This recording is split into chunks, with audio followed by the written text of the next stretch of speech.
Bueno, eh, en la clase pasada habíamos empezado a analizar el papel de los cromosomas en el proceso de división celular.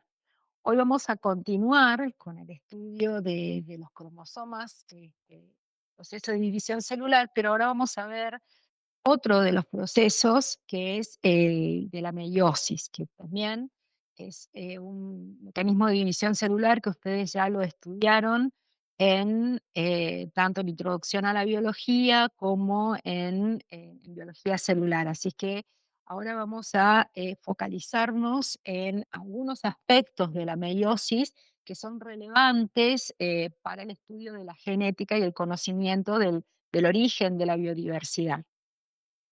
Bueno, entonces acá pueden ver en esta imagen está representada el primer estudio o la primera descripción gráfica que se hizo de la meiosis en los microsporocitos de Tradescantia. Eso es una planta realizado por Hofmeister allá por el año 1848.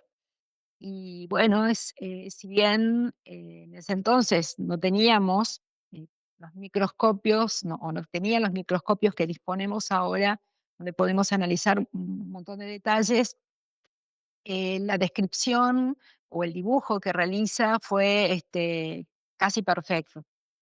Bien, en la clase anterior, bueno, estudiamos o pudimos ver cómo es la estructura de los cromosomas. Vimos que el número de cromosomas y la morfología de los cromosomas pueden variar entre las especies.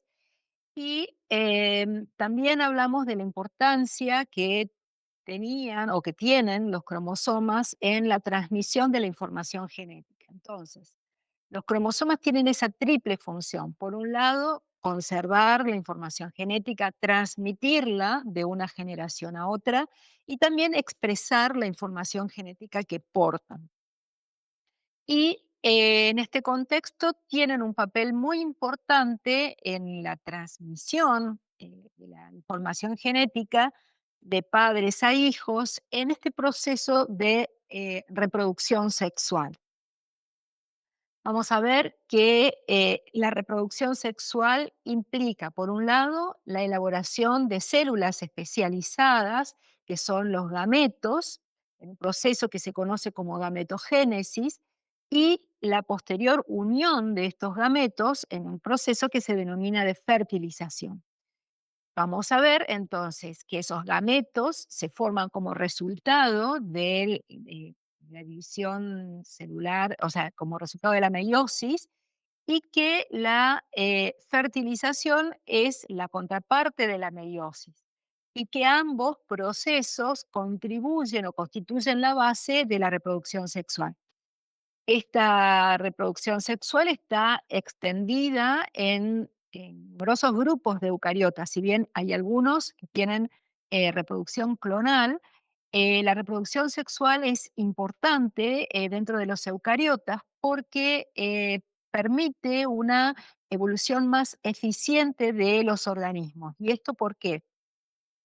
Porque en el caso de aquellos organismos que se reproducen por vía asexual o vía clonal, los hijos son iguales a los padres, no solo fenotípicamente, sino también genéticamente. Entonces, todas las variantes que pueden surgir en las poblaciones de esos organismos, solamente lo pueden hacer a través de, el proceso de mutación. Y el, la aparición de estas variantes genéticas en estas poblaciones es un proceso que puede llevar mucho tiempo. Entonces, aquí abajo tenemos representado entonces un organismo de reproducción sexual. Aquí tenemos tres combinaciones de genes que son importantes, o sea, que son ventajosos y que tardan mucho tiempo en fijarse en las poblaciones. Acá arriba, perdón. Mientras que en el caso de los organismos con reproducción sexual, Estos 3 genes que pudieron haber surgido de manera independiente, o estos 3 alelos que pudieron haber surgido de manera independiente en distintos organismos, por este proceso de reproducción sexual, pueden combinarse más rápidamente y proporcionar, digamos, eh, ventajas adaptativas a los organismos que poseen dichas combinaciones. Entonces, desde un punto de vista evolutivo, la reproducción sexual es importante, digamos, porque estos organismos con este tipo de reproducción pueden adquirir combinaciones ventajosas de genes en un tiempo mucho menor que aquellos organismos con reproducción asexual o clonal. Vamos a ver entonces que la capacidad de adquirir esas combinaciones génicas favorables se debe a una característica importante de la meiosis, que es la recombinación genética que ocurre durante la primera división meiótica. Entonces, esa recombinación meiótica que nosotros conocemos, que hemos estudiado, que se conoce como crossing over, tiene la capacidad de reorganizar o de reordenar el genoma en cada generación. Entonces, de generación a generación, la información genética de los organismos se reorganiza por este proceso de división meiótica y en particular por el proceso de recombinación génica que ocurre, repito, en la primera división meiótica. Entonces, esta recombinación se encarga de reordenar la información contenida en el genoma en cada generación, de manera que los gametos que se producen o que produce un individuo llevan combinaciones génicas nuevas que son diferentes al individuo en el que se produce la meiosis y permite no solamente, o sea, permite explotar al máximo entonces la variabilidad genética que se introduce a las poblaciones a través de la mutación. La mutación, vamos a ver más adelante cuando analicemos este mecanismo, vamos a ver que es la fuente primaria de variación. Todas las variantes alélicas, todas las variantes fenotípicas que nosotros podemos observar en las poblaciones de cualquier organismo, ya sea un virus o ya sea el ser humano, todas esas variantes han surgido en algún momento de la historia evolutiva por mutación. Eh, pueden, en el caso de los eucariotas, entonces esas mutaciones que van surgiendo, reorganizarse a través de este proceso de recombinación génica y transmitirse a la descendencia a través de los gametos durante el proceso de reproducción sexual. Entonces, además del proceso de recombinación génica, otro aspecto importante es que para que pueda ocurrir la fertilización, durante la meiosis tiene que reducirse el número de cromosomas, porque o si no, en cada evento, digamos, de fertilización, si ese número de cromosomas de los gametos no se redujera, cuando se unen los gametos, ese número cromosómico iría aumentando de una generación a otra, y eso no sucede. El número cromosómico de una especie permanece constante de una generación a otra, y eso es gracias a que durante la meiosis el número cromosómico se reduce a la mitad, por lo tanto los gametos van a tener un número haploide de cromosomas, y el número cromosómico de la especie se restituye al momento de la fecundación. Entonces, durante la meiosis se reduce la dotación cromosómica de los gametos, que van a tener un número n de cromosomas, mientras que durante la fecundación se restaura la constitución cromosómica normal de la especie, que va a tener un número diploide de cromosomas. Entonces, vamos a denominar como 2n al número somático, al número diploide, digamos, que tienen los organismos diploides en las células somáticas, y N es el número gamético, es decir, el número de cromosomas que tienen esos individuos en sus gametos. Bueno, entonces vimos dos aspectos relevantes de la meiosis. Por un lado, la recombinación génica y por otro lado, la reducción del número de cromosomas.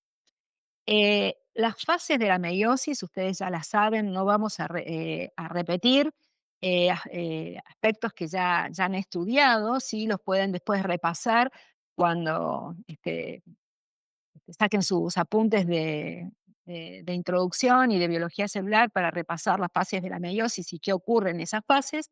Nosotros ahora vamos a hacer referencia a unos aspectos, a los más relevantes, entonces desde un punto de vista genético. Y entonces, como vimos, la meiosis involucra dos divisiones celulares. La primera división, que tiene una profase larga y es la que tiene todas estas fases que, bueno, que en algunos casos nos confundimos por los nombres que son similares, que son leptotene, cigotene, paquitene, diplotene, diacinesis. Y bueno, una metafase uno, anafase uno y la telofase uno. Continúa un periodo de interfase que en algunos casos puede ser breve y y en otros casos demorarse un poco más. Y bueno, y la segunda división meiótica que incluye una profase más corta y que es como un proceso, como una mitosis, o sea, como una profase, una metafase, anafase y telofase. Como resultado final de la meiosis se forma una tétrada. Y que vamos a ver que tanto en plantas como en animales, el proceso de la meiosis es diferente en el sexo femenino y en el masculino. Bien, esas 4 células que se forman, o sea, antes de la meiosis, hay un solo periodo de síntesis de ADN en el ciclo celular. ¿M? Ese periodo de síntesis ocurre en la interfase premeiótica. Entre una división meiótica y entre la primera y la segunda división meiótica no hay una fase S.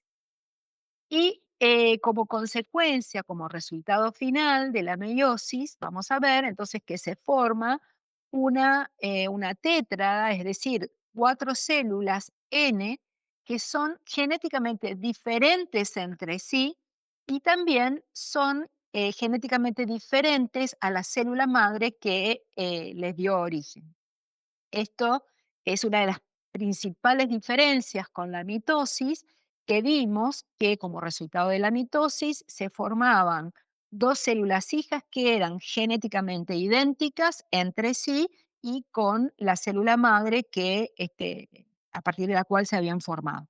En este caso, las 4 células que se forman como resultado de la meiosis son genéticamente distintas y son genéticamente distintas como resultado de ese proceso que ya hemos mencionado de recombinación meiótica. Y obviamente también van a ser distintas, genéticamente diferentes de la célula progenitora. Entonces, esos tres procesos más relevantes de la meiosis, que son la sinapsis, el proceso de recombinación meiótica y la disyunción o segregación de los cromosomas homólogos, que es lo que da lugar a la reducción del número de cromosomas. Esos tres procesos ocurren durante la primera división meiótica. ¿M? Y vamos a ver entonces que eh, tenemos que durante esa profase uno, que es donde ocurren todos estos procesos que hemos nombrado, o parte de los procesos que hemos nombrado, eh, se caracterizan porque, bueno, en un comienzo, durante la interfase, esos cromosomas son muy delgados, están muy espiralizados, y luego durante el leptotene, comienza lo que se conoce como el ensamblado del elemento o sea, la formación del complejo sinaptonémico. Eh, o sea, los cromosomas homólogos se aparean y ocurre un proceso que se conoce como sinapsis. Para que esa sinapsis ocurra, y que es la condición esencial, digamos, para que después pueda ocurrir la recombinación, entonces esos cromosomas homólogos se aparean y para que, o sea, esos cromosomas queden unidos formando un bivalente, entre ellos tiene que formarse un complejo sinaptonémico que se encuentra entonces entre ambos cromosomas y entonces durante este proceso se inicia en cigotene y en paquetene ya tenemos entonces los dos cromosomas homólogos unidos por ese complejo sinaptonémico. Es en ese momento cuando los cromosomas forman lo que se conocen como díadas o bivalentes, que van a estar formados entonces por cuatro cromátidas, dos de cada cromosoma homólogo. Y es en ese momento, cuando ya se ha producido la sinapsis, que ocurre la recombinación meiótica o crossing over. Posteriormente, entonces, una vez que ocurre, que se ha producido esa recombinación meiótica, ese complejo sinaptonémico se desintegra, se produce el se ensamblan y los elementos laterales que forman, ahora vamos a ver cómo está constituido ese complejo sinaptonémico, entonces se desintegran y los cromosomas homólogos pueden empezar a separarse durante diplotene y diacinesis, que es cuando entonces se produce la repulsión de los cromosomas homólogos que quedan unidos solamente en algunos puntos específicos, que es lo que nosotros conocemos como quiasmas y que los podemos visualizar al microscopio óptico. Entonces, ese crossing over que ocurre o ese intercambio genético que ocurre entre los cromosomas homólogos, es un proceso que nosotros lo podemos visualizar al microscopio óptico durante estas fases, digamos, de la meiosis y lo podemos identificar, entonces, repito, a través de la formación de los quiasmas, pero también podemos estudiar un poquito mejor a ver qué es lo que pasa en esa etapa, pero a nivel molecular, a nivel de la cadena de ADN. Entonces, una de las primeras cosas entonces que se forman o que se deben formar para que ocurra ese crossing over, dijimos que es la formación del complejo sinaptonémico. Ese complejo sinaptonémico está formado por una serie de proteínas que son las que se encargan de mantener unidos a los cromosomas homólogos. Entonces tenemos aquí, estas serían la cromatina que forman las cromátidas hermanas de uno de los cromosomas homólogos. Esta es la cromatina que forma entonces las cromátidas hermanas del otro cromosoma homólogo. Y tenemos que ese complejo sinaptonémico está formado por dos ejes proteicos, que son los elementos laterales, y tienen también un elemento central y hay toda una serie de proteínas, digamos, que atraviesan ese elemento central y que mantienen entonces unidos a esos cromosomas homólogos. Y también podemos destacar en este complejo sinaptonémico a los que se conocen como los nódulos de recombinación.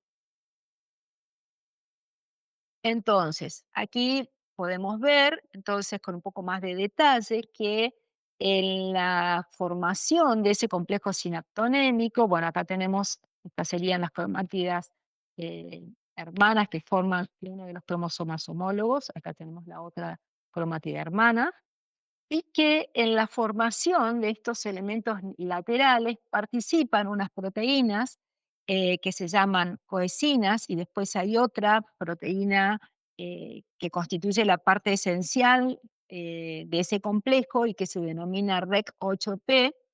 Entonces, esas coecinas son las que se van a encargar de mantener la estructura o que forman el esqueleto proteínico que van a mantener asociadas a las dos cromátidas hermanas. Y esta proteína, REC8P, a su vez se asocia a otra proteína que se denomina COR para formar los ejes de ese elemento, de esos elementos laterales que forman el complejo sinaptónico. Posteriormente se asocian otras proteínas, que son estas proteínas SIN1, que son las que van a formar esos filamentos laterales, y bueno, también hay otras proteínas que se asocian y que son importantes o que intervienen, digamos, durante esta profase meiótica. A ver, estas, a su vez, estas proteínas SIN1, que dijimos que son los que forman los filamentos transversales del complejo sinaptonémico, a su vez tienen tres partes principales: un dominio N-terminal, que es el dominio que se une, digamos, al elemento central del complejo sinaptonémico. Después tenemos un dominio helicoidal, que está formado por una cremallera de leucinas, o que incluye una cremallera de leucinas. Y por otro lado tenemos un sitio que es el dominio de unión al ADN, que entonces es el que se encarga entonces de unirse a, al- a la cromatina de estos cromosomas homólogos. Esos complejos sinaptonémicos, o los elementos laterales, mejor dicho, de ese complejo sinaptonémico, son materiales que son afines o que pueden teñirse con nitrato de plata, y entonces podemos, con técnicas especiales, entonces con un tratamiento especial, teñir a los cromosomas en estas, están en profase 1, y podemos, principalmente aquellos que están en paquitene, los podemos teñir con esta técnica. Entonces podemos distinguir a los cromosomas homólogos, pero lo que vemos aquí teñido no son los cromosomas homólogos, sino que son los elementos laterales del complejo sinaptonémico que mantiene unidos a esos cromosomas homólogos. Entonces, tiñendo a este complejo sinaptonémico con nitrato de plata, entonces también podemos identificar los distintos cromosomas homólogos y ordenarlos de acuerdo a su tamaño, de acuerdo a la posición del centrómero, y formar estos cariotipos de complejos sinaptonémicos. Estos cariotipos de complejos sinaptonémicos fueron muy útiles para estudiar los cariotipos de las aves en particular, porque las aves tienen dos tipos de cromosomas, macrocromosomas y microcromosomas, que son muy pequeños y que es muy difícil poder estudiarlos durante o confeccionar un cariotipo a partir de las metafases mitóticas. Entonces, con esta técnica es posible entonces o sea, los cromosomas en Paquitene son mucho más largos que los cromosomas que están en metafases mitóticas, que nosotros sabemos que están bien acortados. Entonces, de esta manera, al estar más extendidos, digamos, podemos identificarlos y, bueno, estudiarlos y, bueno, ordenarlos entonces en un cariotipo. En el caso, bueno, la imagen que están viendo es de un cariotipo de complejo sinaptonémico, pero de los cromosomas humanos. Y este tipo de cariotipos son útiles para poder identificar algunas anomalías estructurales de los cromosomas y algunas anomalías en el proceso de la meiosis, algunas fallas durante la sinapsis o alteraciones en la localización y en las estructuras de los nódulos de recombinación. Bien. Entonces, siguiendo con este proceso de recombinación, dijimos que la manifestación citológica de este proceso, que lo podemos ver al microscopio óptico, es la formación de los quiasmas. Entonces aquí pueden ver los quiasmas. Esos quiasmas eh, pueden variar en número según la longitud de los cromosomas y, bueno, también, la disposición de esos quiasmas también es algo que es, variable y que, bueno, nos pueden aportar, algún tipo de información, acerca de este proceso de la meiosis. Em, Como vimos, entonces, este proceso de recombinación es una fuente muy importante de variación genética, y como resultado de esa recombinación, vimos que las 4 células que se forman al final de la meiosis son diferentes genéticamente entre sí.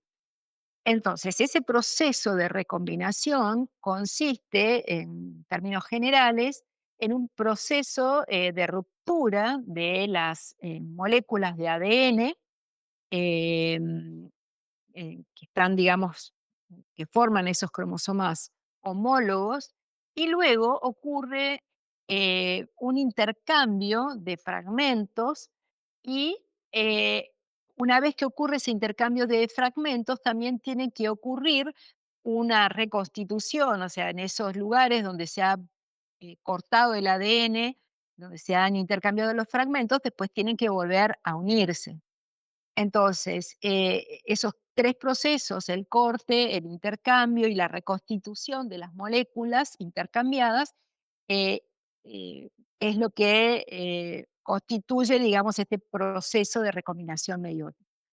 Entonces, en cada generación vamos a ver que como consecuencia de esto, de este intercambio de fragmentos, entonces todas las células germinales, o sea, el genoma se reordena en las células germinales y se introducen combinaciones génicas nuevas a partir de las moléculas de ADN materno y paterno. Porque recordemos que en los organismos diploides de reproducción sexual, esos cromosomas homólogos que forman parte de la constitución genómica de un organismo, uno de esos cromosomas homólogos proviene de la madre con la información genética que ella aporta y el otro cromosoma homólogo proviene del padre. Esos cromosomas homólogos van a tener, obviamente, los mismos genes, pero no necesariamente los mismos alelos. Entonces, en este proceso de recombinación génica, en los cromosomas que resultan de este proceso de recombinación génica pueden tener intercambiada o intercambiados esos alelos que provienen de la madre o que provienen del padre. Entonces, como resultado de ello, entonces vamos a tener entonces que esas variantes alélicas que pueden tener ambos progenitores se van a intercambiar y a recombinar, entonces, durante el proceso entonces de formación de los gametos que del individuo que porta estos cromosomas. Bien, entonces, eso es lo que ocurre en términos generales, digamos, a nivel cromosómico. Pero, ¿qué es lo que ocurre a nivel molecular durante el proceso de recombinación meiótica? Entonces, uno de los primeros en proponer un modelo de recombinación o de lo que ocurre a nivel molecular fue Robin Holiday, allá por 1964. Y él entonces propuso ese modelo que se inicia entonces con una ruptura de las cadenas y ese corte permite, digamos, que a ese nivel se desarrollen las hebras de ADN y favorecen la invasión de estas hebras cortadas a, a la cadena contraria, no cortada, y esto que se forma como resultado de ese intercambio es lo que se conoce como un intermediario de Holiday. Esta estructura así, que lo podemos ver acá en esta microfotografía, que se forma al intercambiarse estos fragmentos o estas cadenas que se han cortado, que en algún momento quedan formando una estructura que se llama heterodúplex. Eso es lo que se conoce entonces como intermediario de Holiday. Después, ese intermediario de Holiday se tiene que resolver, es decir, ese intermediario se tiene que volver a cortar y separar. Y como resultado de o dependiendo de cómo sea esa resolución, digamos, de ese intermediario de Holiday, eh, van a ser o mejor dicho, el tipo de genes recombinantes que se formen como resultado de este proceso, entonces va a depender de cómo se resuelve este intermediario de Holiday. Entonces, como resultado de ese proceso de resolución, vamos a tener cadenas de ADN que no se han modificado, pero hay cadenas de ADN que van a tener ahora un fragmento eh, del cromosoma homólogo y, y entonces vamos a tener cadenas que son no recombinantes y cadenas que son recombinantes. Entonces, este modelo, que se conoce como el modelo de las fracturas de doble cadena y reparación, entonces acá tenemos los dos cromosomas homólogos, las cromátidas están representadas en distintos colores. Los tonos azules son las cromátidas del homólogo 1 y acá en rojo y anaranjado las cromátidas del homólogo 2. Entonces, lo primero que ocurre es que se produce un corte a nivel de las cadenas de ADN en una de las cadenas de' los cromosomas homólogos y los extremos 3' se cruzan y se unen a los extremos 5' de la cadena homóloga. Entonces se forman estas estructuras cruzadas, que es lo que se conoce entonces como intermediario de Holiday. Posteriormente, se produce, digamos, la migración de las ramas en esta zona, digamos, que se conoce como un heterodúplex. Y después, acá tenemos el heterodúplex, y pueden suceder 2 cosas, o sea, que, ocurra un corte en las 4 cadenas o que solamente ocurra, un corte en la cadena simple que forma cada uno de estos, dúplex. Entonces, si se forman las 4 cadenas, o sea, si se produce un corte en las 4 cadenas, después, vamos a ver, bueno, acá tenemos el sitio de entrecruzamiento y como resultado, entonces, final de cuando se reconstituyen cuando se resuelven estos intermediarios, entonces vamos a tener que se forman, eh, pueden formarse eh, heterodúplex y recombinantes, o sea, son productos que van a tener, o sea, cromosomas homólogos que van a tener parte de la información genética de uno de los progenitores y parte de la información genética del otro, o bien vamos a tener como resultados heterodúplex no recombinantes y algunos productos aquí remendados.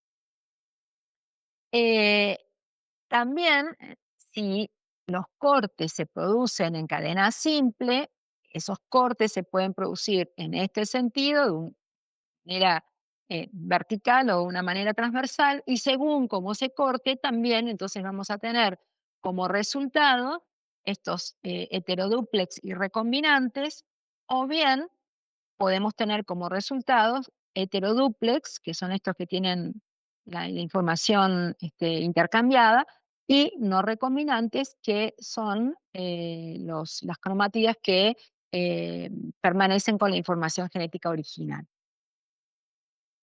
Bueno, otro de los modelos que tratan de explicar, o otra hipótesis que trata de explicar lo que ocurre a nivel molecular durante la meiosis es lo que es la hipótesis del modelo del lazo D, donde también aquí se produce una ruptura, bicatenaria, se produce una ruptura, digamos, en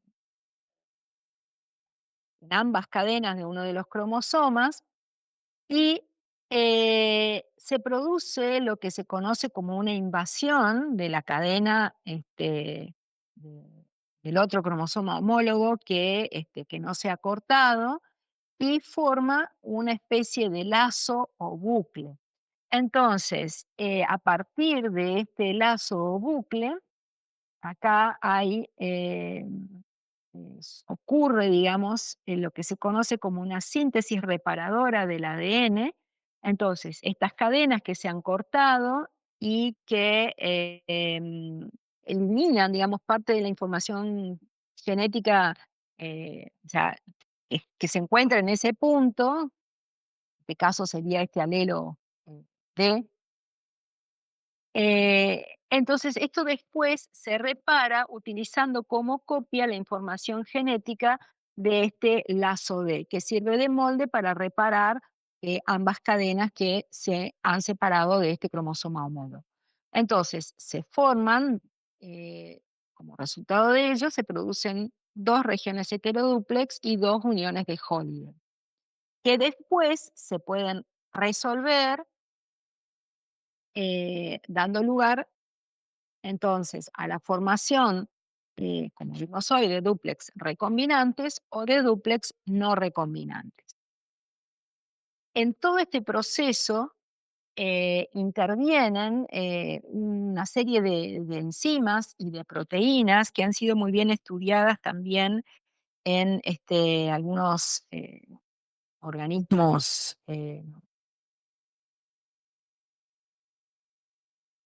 a ver, en algunos protozoarios, y que se pudo comprobar que existen, digamos, en los cromosomas o en el ADN que forman esos cromosomas, unos sitios calientes o sitios chi, que son unos sitios de reconocimiento de un complejo de enzimas que se conoce como REC-BCD y que ese complejo tiene una actividad de endonucleasa, helicasa y exonucleasa, y que son los encargados entonces de, por un lado, cortar el ADN y también de reparar ese ADN en el sitio de corte.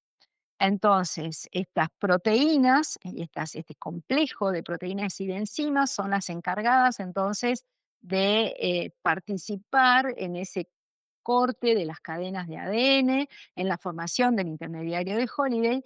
Y también hay otras proteínas que forman un complejo, que es el complejo Ru, que es el que se encarga de, o el que participa en la resolución de este intermediario de Holiday. Bueno, todos estos son modelos moleculares que tratan de explicar lo que ocurre a nivel del ADN durante el proceso de la meiosis. Esto que les estoy contando, digamos, es una síntesis muy apretada, muy bueno, para que ustedes tengan idea, digamos, que estas cosas también o sea, ese proceso de la meiosis que nosotros habíamos visto en la introducción y que habíamos vuelto a ver en biología celular, y que, bueno, lo habíamos estudiado repitiendo los nombres de las fases y, bueno, en términos generales, qué pasaba en cada una de esas fases, nosotros las podemos estudiar y entender eh, a un nivel un poco más profundo, que es a nivel molecular, y que todos estas hipótesis y todos estos modelos tratan de explicar eh, cómo ocurre ese proceso de recombinación, proceso que, repito, es de gran importancia en la reorganización de la información genética y también, o sea, no solamente importante en la reorganización de la información genética eh, que vamos a pasar a nuestros descendientes, sino que también tienen una importancia muy importante desde un punto de vista evolutivo, porque son los encargados de reorganizar la información genética que se encuentran en los pools génicos de las poblaciones. Y que, bueno, vamos a ver más adelante que son importantes en el proceso de diversificación y de especiación. Bueno, en todo este proceso que hemos visto que ocurre, o que hemos tratado de explicar, que ocurre a nivel molecular, que vimos que el ADN que forma, digamos, esos cromosomas homólogos sufren cortes y después ocurre ese proceso de recombinación. Em, Como en todo proceso que es tan complejo, pueden ocurrir errores. Y las cadenas que forman, digamos, esos cromosomas homólogos pueden aparearse mal después del proceso de recombinación. Entonces pueden haber algunos errores. Entonces tenemos por aquí dos cromosomas homólogos, uno que porta el alelo silvestre y otro que tiene el alelo mutante, y se forma entonces un cromosoma recombinante luego del proceso entonces de crossing over. Pero aquí hay un error en el apareamiento que, em, que bueno, como ya también lo comentamos, las células tienen sus mecanismos para reparar, para detectar y reparar esos errores. Entonces, se puede producir esa reparación eliminando esa base que está mal apareada y utilizando entonces como molde la cadena complementaria para reparar entonces ese nucleótido que estaba mal ubicado. Entonces, en este proceso de reparación por escisión, es posible que algunos alelos, que estaban aquí, que antes aquí teníamos una adenina, por ejemplo, ahora, por este proceso de reparación por escisión, ahora esa adenina que tenía que ir ahí, em, sea reemplazada entonces por una citosina. Es decir, que ese alelo que antes era un alelo silvestre, ahora es convertido a un alelo mutante. Mientras que el otro puede permanecer, en este otro caso, puede permanecer según qué cadena sea la que se utilice como molde. Entonces, o sea, según qué cadena se utilice como molde para reparar el error, ese alelo puede convertirse a mutante o bien permanecer de tipo silvestre. Entonces, este proceso conduce a lo que se conoce como conversión génica y que puede tener como efecto hacer que dos eh, alelos idénticos a partir de dos homólogos que en un primer momento eran diferentes. Y eso puede llevar a que especies que sean distintas, o sea, que se hayan diferenciado a lo largo de la historia evolutiva por este proceso de conversión génica, ahora puedan tener información genética similar. Bien, este proceso de la meiosis nosotros lo podemos estudiar a nivel celular, también vamos a ver que tiene muchísima importancia en el ciclo de vida de animales y plantas. Entonces, dijimos que como resultado de la meiosis se forman los gametos. Ese proceso de formación de gametos, también conocido como gametogénesis, entonces es la formación de las células sexuales o gametos durante la meiosis. Esa formación de gametos se hace a partir no de cualquier célula, sino a partir de las células germinales que originalmente tienen el número 2N típico de la especie. Y que luego entonces de las dos divisiones meióticas van a tener un número N o un número haploide de cromosomas. La gametogénesis se divide en espermatogénesis, que es la producción de los espermatozoides, y en ovogénesis, que es la producción de óvulos. En el caso de las plantas, tanto la fecundación como la meiosis, que vimos que eran procesos contrapuestos, son los puntos que separan eh, a las fases esporofítica de la generación gametofítica. La fase, o sea, coinciden las fases nucleares con la generación esporofítica, que es diploide, y la generación gametofítica, que es haploide. Entonces, este sería, luego de la fecundación, entonces tenemos la fase esporofítica y luego de la meiosis, la fase gametofítica. En el caso de las plantas, la formación de los gametos masculinos ocurre en un proceso que se llama microgametogénesis y eh, posteriormente ocurre la microsporogénesis. Em, entonces, en la microsporogénesis, las anteras, esto ocurre a nivel de las tecas, donde están los sacos polínicos, y dentro de estos sacos polínicos vamos a encontrar los microsporocitos. Esos microsporocitos, que son diploides, sufren entonces una primera división meiótica, o sea, sufren meiosis y como resultado de esas dos divisiones meióticas se forma lo que se conoce como una tétrada. Cada una de esas tétradas va a estar formada entonces por 4 microsporas que son haploides.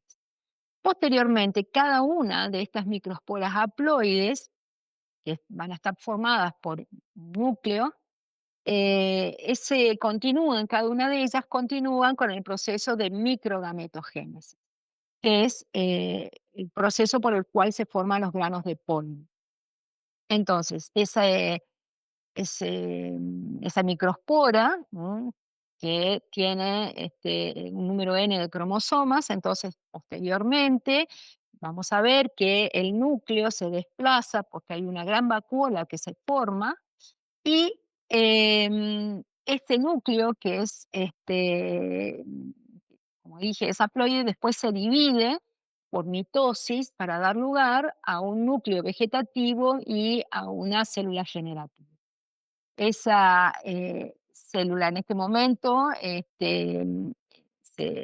una etapa que se conoce como el polen bicelular y este núcleo generativo después se vuelve a dividir por mitosis para dar lugar a dos células espermáticas. Entonces, en este momento, el grano de polen es tricelular.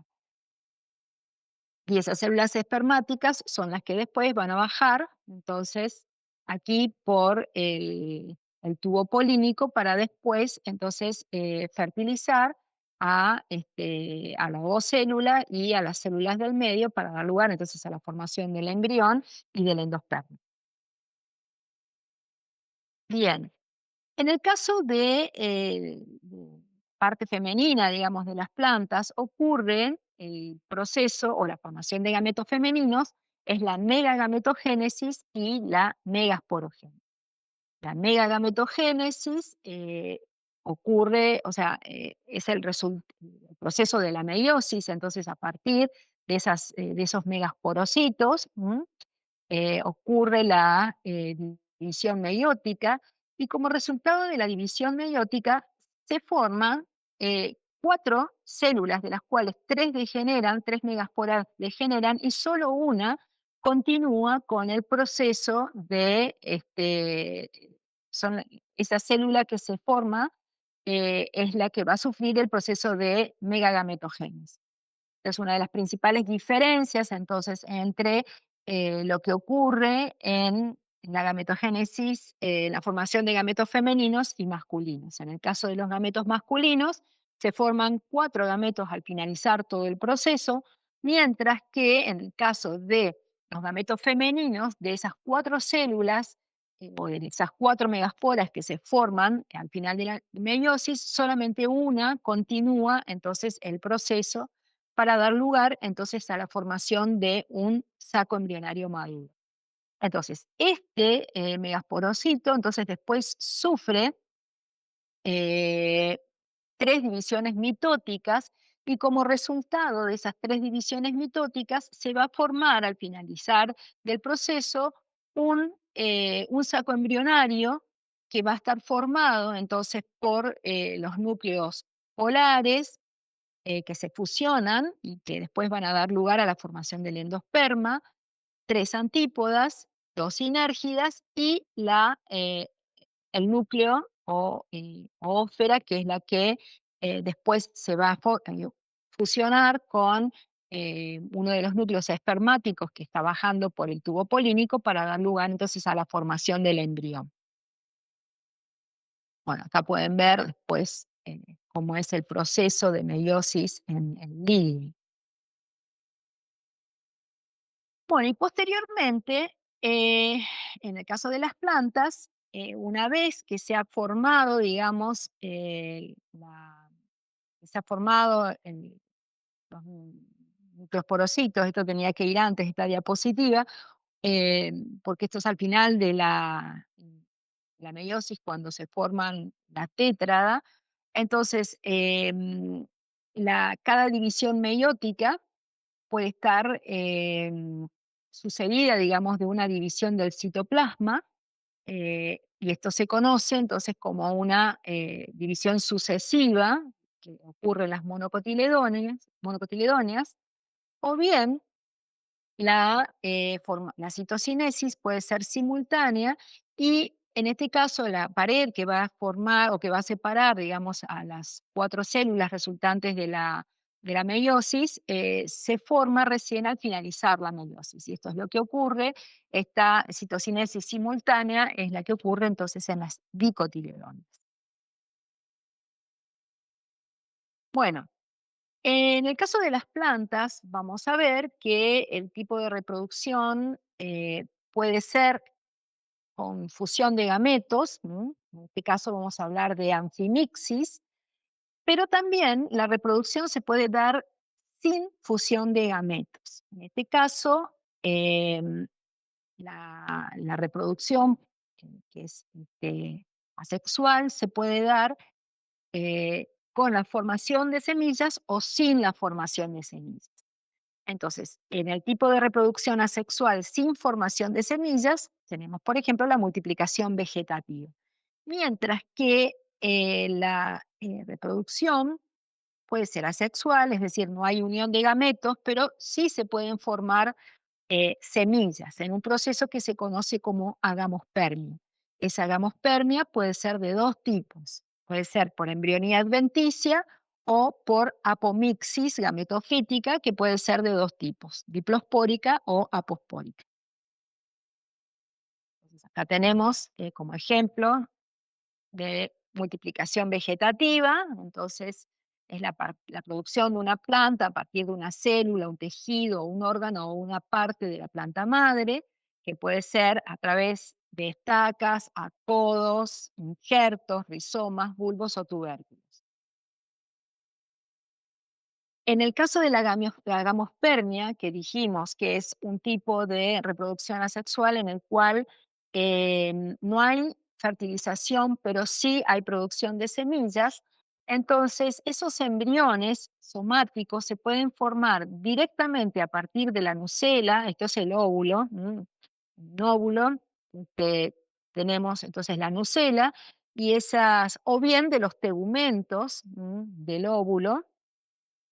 Entonces, a partir de las células que forman tanto la nucela como los tegumentos, entonces se puede desarrollar un embrión.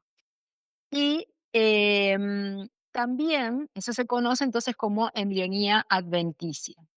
Y por otro lado, hay un tipo de reproducción que es asexual porque no hay fertilización, pero sí hay producción de semillas que se conoce como apomixis. En este caso, la apomixis se produce el desarrollo de un megagametofito o de un saco embrionario, pero no reducido.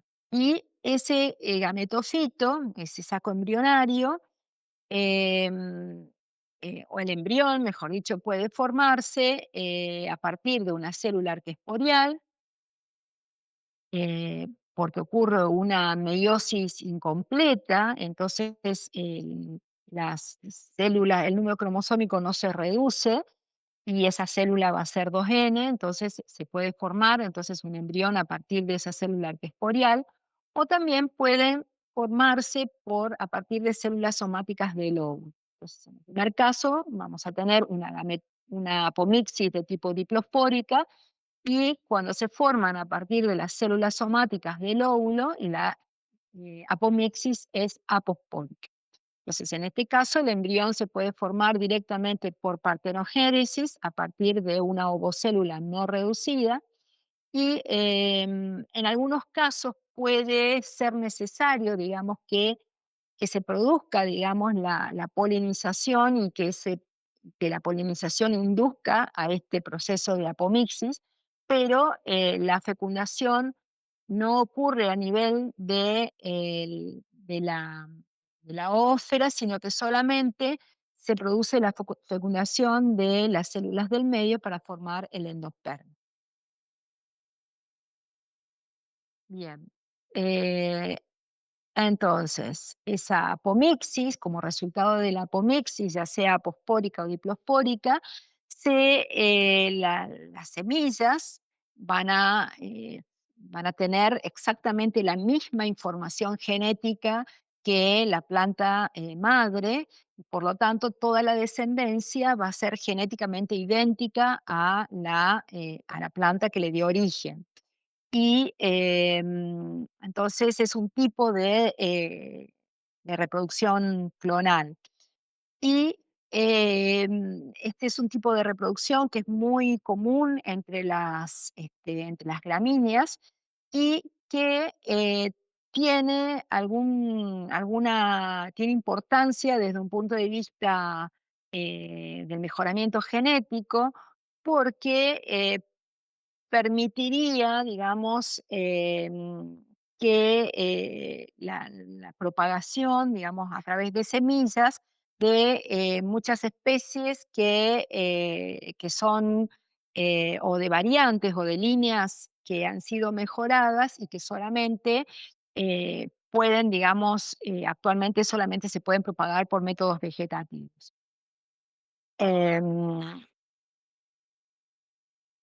Y desde un punto de vista evolutivo, la apomixis puede ser importante en algunos grupos, o en algunos grupos de plantas que son, por ejemplo, especies invasoras, o que están invadiendo colonizando nuevos ambientes, porque eso le permitiría, digamos, multiplicar la cantidad de individuos y establecer poblaciones.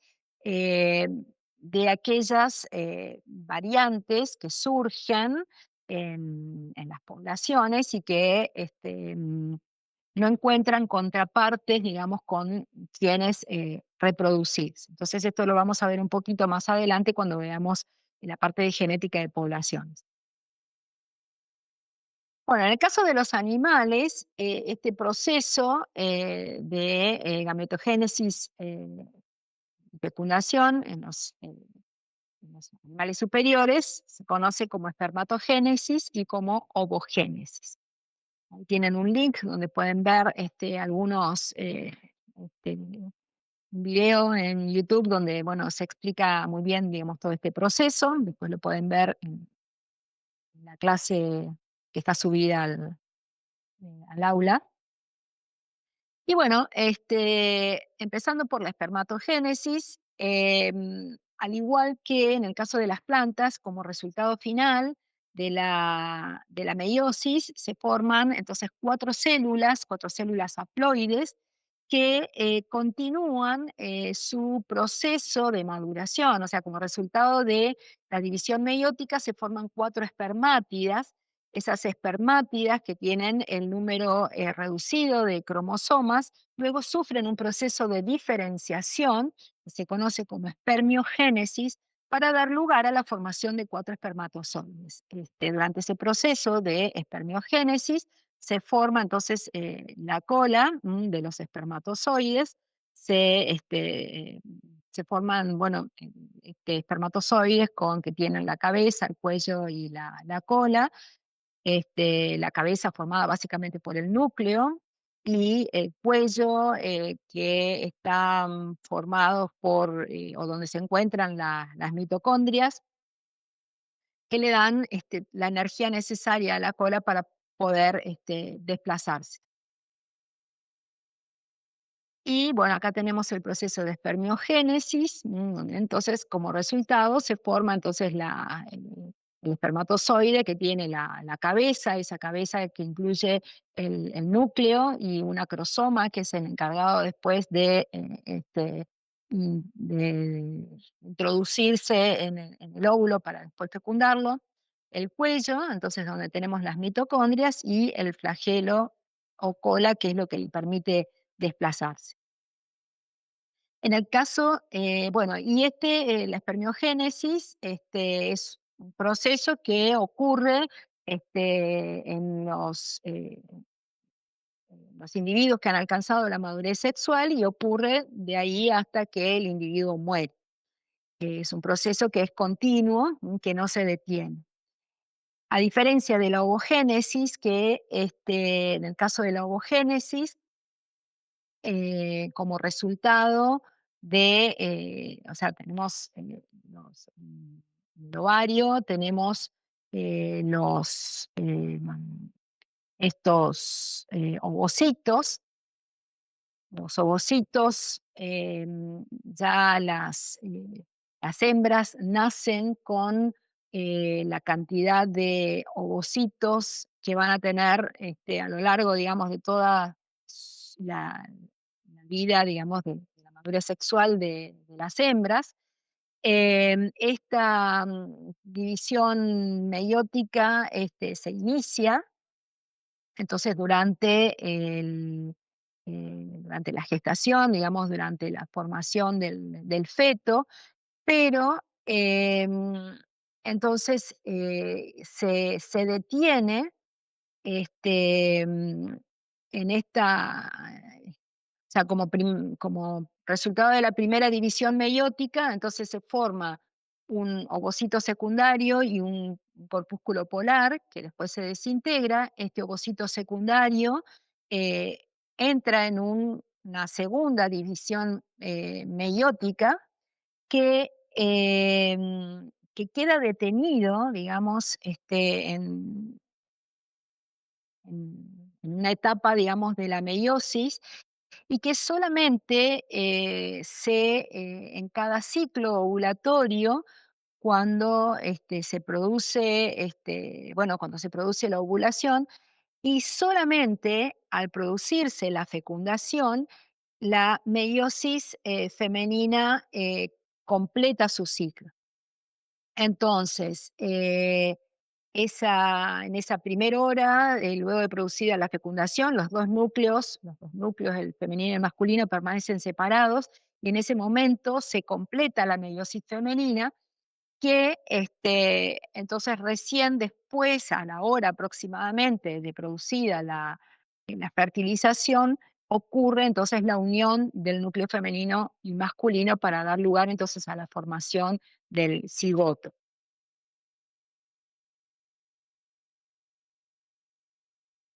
Bien, entonces, las principales diferencias entre la ovogénesis y la espermatogénesis en el ser humano es que mientras que el ciclo de espermatogénesis se repite constantemente, gran parte de la ovogénesis finaliza antes del nacimiento. Las ovonias diploides se dividen mitóticamente para producir ovocitos primarios antes del tercer mes del desarrollo fetal. Durante la gestación se forman más de 6 millones de ovocitos primarios y al momento del nacimiento esos ovocitos primarios se encuentran detenidos en profase 1. La meiosis solamente va a continuar cuando se ovula y en la meiosis 1 el ovocito primario produce entonces el ovocito secundario, que es el que contiene el citoplasma y un corpúsculo polar. El ovocito secundario es el que va a salir del folículo y desciende por la trompa de falopio. Y la meiosis 2 de ese ovocito secundario solo empieza entonces si ese ovocito es fertilizado. Entonces, en ese caso se va a formar un óvulo maduro haploide, que es el que va a contener el citoplasma y el otro corpúsculo polar haploide. Los corpúsculos polares después se desintegran. Entonces, aproximadamente una hora después de la fertilización, los núcleos del espermatozoide y del óvulo se fusionan entonces para formar ese cigoto diploide. Bueno, acá tienen algunas microfotografías de lo que es la meiosis en las langostas, después la pueden mirar con más detenimiento. Hay otras microfotografías. Y bueno, y uno de los, otro de los ejemplos de cromosomas así diferentes y gigantes, habíamos hablado de los cromosomas de las glándulas salivales de Drosófila, la clase pasada, y bueno, ahora vamos a mencionar otro tipo de cromosomas gigantes que son los cromosomas plumulados. Los politénicos, habíamos visto que los podíamos observar en células somáticas y resultan entonces de un proceso de mitosis, mientras que los cromosomas plumulados, que son otro tipo de cromosomas gigantes, fueron observados por primera vez en los ovocitos de las salamandras. Y bueno, ahí se pueden ver entonces esos cromosomas plumulados que tienen un aspecto así de cepillo, por eso reciben el nombre de plumulados, y resultan entonces de la presencia de estas numerosas asas a lo largo del eje del cromosoma. Esas asas son bivalentes, digamos que están muy extendidos y que pueden ser observados al microscopio óptico, y que estos son zonas, digamos, donde está ocurriendo, este loop, digamos, se forma en zonas donde está ocurriendo un proceso activo de transcripción.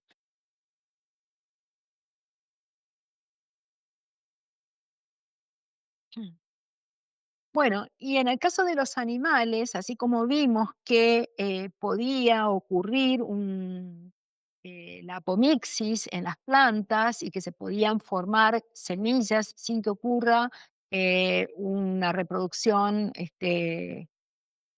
sin que haya fertilización, en algunos animales, como en el caso de la mulita, ocurre un proceso, un tipo especial de reproducción que se llama poliembrionía. La poliembrionía es también el fenómeno que da lugar a la formación de los gemelos univitelinos y que consiste entonces que a partir de un único óvulo fecundado se formen eh, varios individuos. En el caso de los gemelos univitelinos, en los humanos generalmente son eh, dos, o bueno, en algunos casos pueden ser tres o más, pero bueno, eso ya es muy poco frecuente.